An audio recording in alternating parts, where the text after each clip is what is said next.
Opinions and stories around the game we love, told by your favorite storytellers. Stay up to date with all things cricket. Subscribe to Cricbuzz's YouTube channel and press that bell icon now. The pictures that we saw, and he's so right. I mean, you win a series, you beat a team at home for the first time. South Africa have never lost a series in India. They've not lost a series, I think, throughout this year.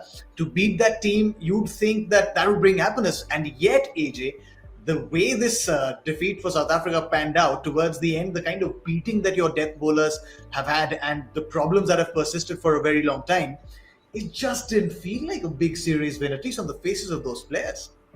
Yeah, man, it was like that for Indian team. And if people who didn't watch or people who watched, if you saw how Quinton de Kock, when he got to his 50, it wasn't a celebration. It was almost the same with the Indian team when they won that series or won that game. Because as players, you understand. I mean, I know everybody at the end only looks at the result, but the players and the team and people around the team are looking at not just the result, because results can go the other way sometime. But if you're playing well, are you getting better? Or if this is one of those days that you say, you bowl a long hop and somebody hits a pull shot straight into the hands of mid-wicket, the scorecard would shows you that, oh, you've got a wicket, but you put your head down and say, oh, I just got lucky. I think Indian team was in that reaction today, that I think we got away.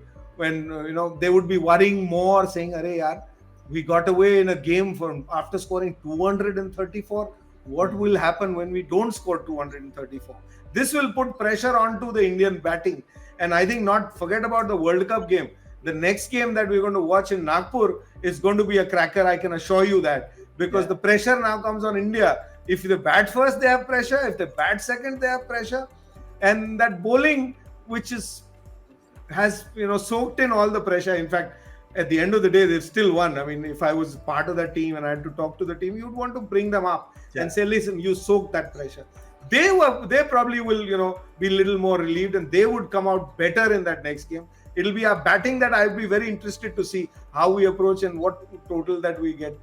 Yeah. But this is a one that you've got away on your best day of your batting. I don't know if other people agree with me or not, but I haven't seen Indian team bat as well as this throughout 20 overs for a very, very long time. On a day like that, with opposition being two down for nothing and getting so close to that game, there are going to be some people who will have tough time to go to bed tonight. Yeah, Joy, you agree with that sentiment? Because it's so true. He's talking there and the visuals are just coming in, playing in my mind, and he's absolutely right. It's a tough series win to celebrate, and that's a strange thing to say.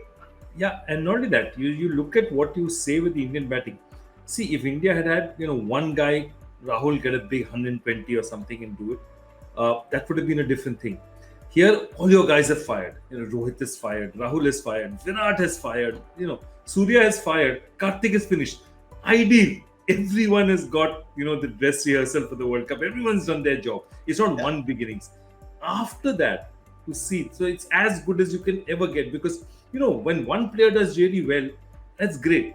But if 3, 4, 5 players have contributed, that makes you feel even better, because that tells you that there's a lot of versatility in the side. Everyone is in form. After that, when you get hammered and you have to come down to winning by 15 runs in a match like this, it is scary. And lots of questions have been asked. You've opened the door of uncertainty in the mind of people, and everyone else is looking and saying, this Indian bowling, if you put it under pressure, what's going to happen? And that's the one thing with this bowling. Bhuvi's a brilliant bowler when he's on top. When he's under pressure, he's a different bowler. The only bowler at this point in time who's seems to be consistently showing that he can perform under pressure is Deepak Chahar.